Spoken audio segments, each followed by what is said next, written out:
All right, so earlier today, the former FBI Director James Comey released his opening statement that he will give tomorrow before the Senate Intelligence Committee. This statement contains several key points that blow the Trump-Russia collusion conspiracy theory completely out of the water, and it completely shoots down the media and the Democrats and all the hyperventilating and foaming at the mouth about obstruction of justice.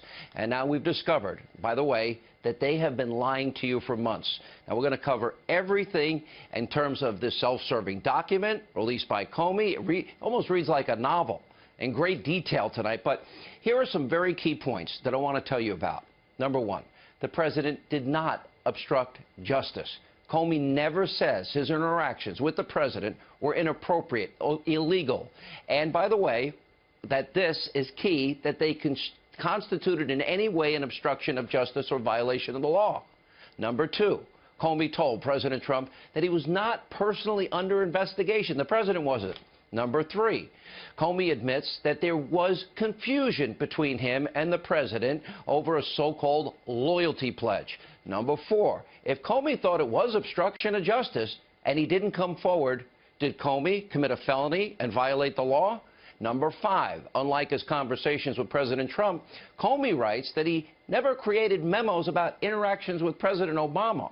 Now, remember, he also didn't put Hillary Clinton under oath during her FBI interview, and Comey didn't bother to have the Bureau create a full transcript of that interview. So let's start with the first point. The president did not obstruct justice. Now, Comey described the February 14th meeting in the Oval Office as follows, quote, the president then returned to the topic of Mike Flynn, saying he's a good guy, he's been through a lot, and he repeated that Flynn hadn't done anything wrong on his calls with the Russians, but the fact that he had misled the vice president. He then said, I hope, remember, I hope, keywords here, you can see your way clear to letting this go, to letting Flynn go. He's a good guy. I hope you can let this go. And I replied only, he's a good guy.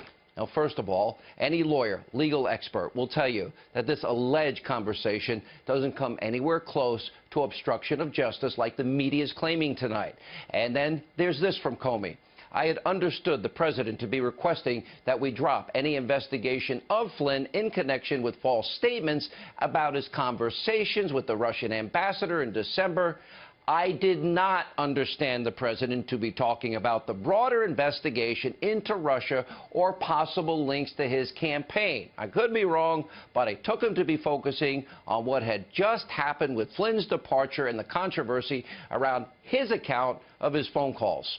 Regardless, it was concerning given the FBI's role as an independent investigative agency. So, according to Comey, in his opening statement tomorrow, President Trump only mentioned Flynn and didn't try to bring up the topic or try to impede the overall, quote, Russia investigation. And here's another major point that the media won't tell you. There were only two people in the room. This is only James Comey's version of events, and now he perceived Trump's comments. Now, the president may have a much different interpretation in spite of all the insane, breathless coverage you might have watched earlier today. Again, there's no legal basis for obstruction, and that means the Destroy Trump media, which has been hyperventilating, foaming at the mouth about this, they've been completely wrong. Watch this coverage. When you say there is an obstruction case here, who's your target? The target would be the President of the United States and anybody else that was involved in that decision to fire Jim Comey. As an attorney, as a U.S. Senator, do you consider this to be a growing body of evidence that the president might have attempted to obstruct justice? Does what we've heard and seen so far constitute obstruction of justice? And if not, how might you go about proving it? Well, I think it's getting pretty close. Your reaction to this bombshell report and the White House denial? 3 words: obstruction of justice. All right, now here's the most important point that the media will never tell you. If James Comey did in fact think this was obstruction of justice, and he didn't come forward, Comey could have committed a felony and he himself broken the law. Now, we're putting up the law, the actual law, on the side of your screen, and as my colleague Greg Jarrett has pointed out, and he will be here in a minute to explain more, if James Comey thought the president was doing something illegal, he had a legal obligation to come forward immediately That's not what Comey did. In his testimony, Comey says he didn't bother to tell the Attorney General Jeff Sessions about his conversation with President Trump because, in part, well, he thought Sessions was going to recuse himself from the Russia investigation. That would not be a reason not to follow the law. And then when Comey complained to the Attorney General, Sessions, face-to-face, about not wanting to be left alone with the president, he once again decided not to tell Sessions about his conversation with the president. Another key major point, Comey also told President Trump he was not personally under investigation, not once, multiple times. Now, this means, once again, every conspiracy theory you have heard for month after month after month about President Trump colluding with the Russians, the president colluding with the Russians, is not true. And given the mainstream media's nonstop, incessant coverage and the fact that Comey told Trump he's not under investigation, it is unreasonable for the president to say, hey, you know, it's not unreasonable to say, hey, everyone's claiming that, in fact, you know, I might be involved here, and you're telling me I'm not under investigation. Can you just come forward and set the record straight and tell the American people the truth and clear my name because it's interfering with my job? Now, do you think that's unreasonable? Shouldn't the FBI director come forward and tell the truth that he believes to the American people? But that's not all. Comey admits there was confusion between him and the president over a so-called loyalty pledge, which happened at a private dinner. Now, take a look at this from Comey's prepared testimony. He then said, I need loyalty. I replied, you will always get honesty from me. He paused and then said, well, that's what I want, honest loyalty. I paused and said, well, you will get that from me. As I wrote in the memo that I created immediately after the dinner, that it was possible that we understood or misunderstood the phrase honest loyalty. Now, differently, but I decided it wouldn't be productive to push it further.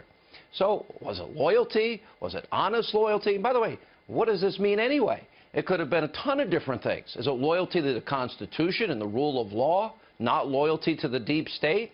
Comey, or not loyalty to the former administration that Comey worked for? Comey even admits that there was confusion about that part of the conversation, and there's also a glaring double standard here. Unlike with President Trump, James Comey, he didn't write memos about his conversations with President Obama. I said this weeks ago.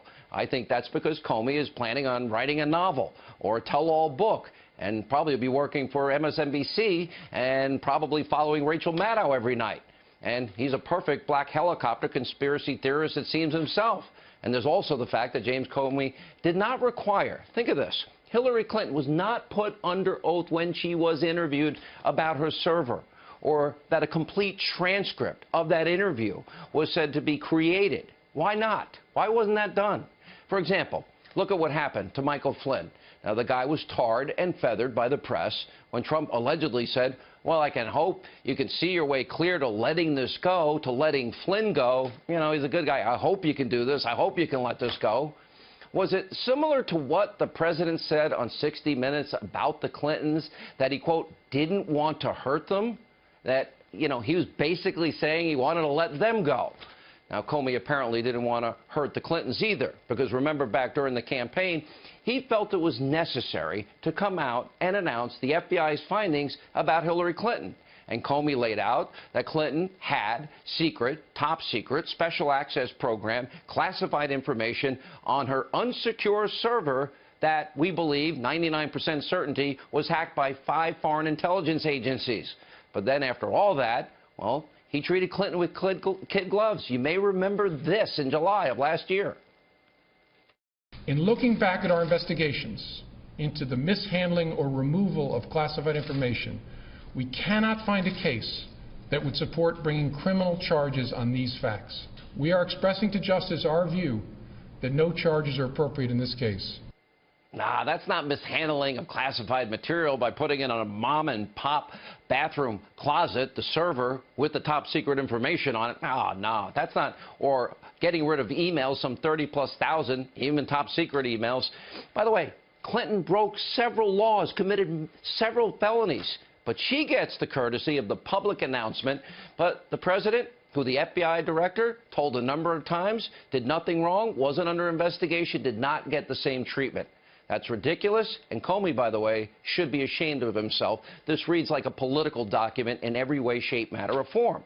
Now, by the way, there's more to say in terms of the big story that we're following earlier today. Now, the media won't cover this tonight. Earlier, during a Senate Intelligence Committee hearing earlier today, the Director of National Intelligence, Dan Coats, and the NSA Director, Admiral Mike Rogers, they threw cold water on the narrative that President Trump acted inappropriately during their conversations with him.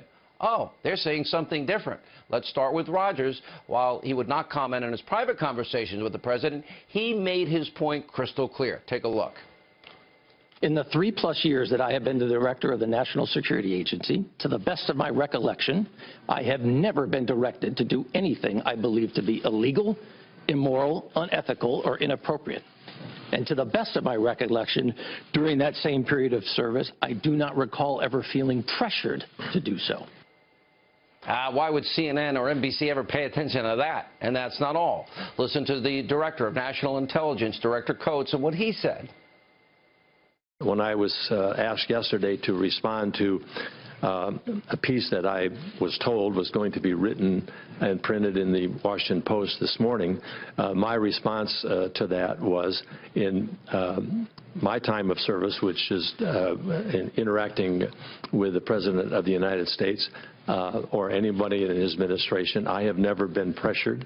I have never felt pressure to intervene or interfere in any way and shaping intelligence in a political way or in relationship to an ongoing investigation. And by the way, McNabe and Andrew McNabe, the interim FBI director, he said basically the same thing, as did others today. All these sound bites help exonerate President Trump. They're not going to be played over and over again in the mainstream media because it doesn't fit their ideology, their liberal narrative. They are lying to you, the American people, just like they are with James Comey. They're not going to tell you he has an axe to grind. Now, keep this in mind tomorrow while you listen to his testimony.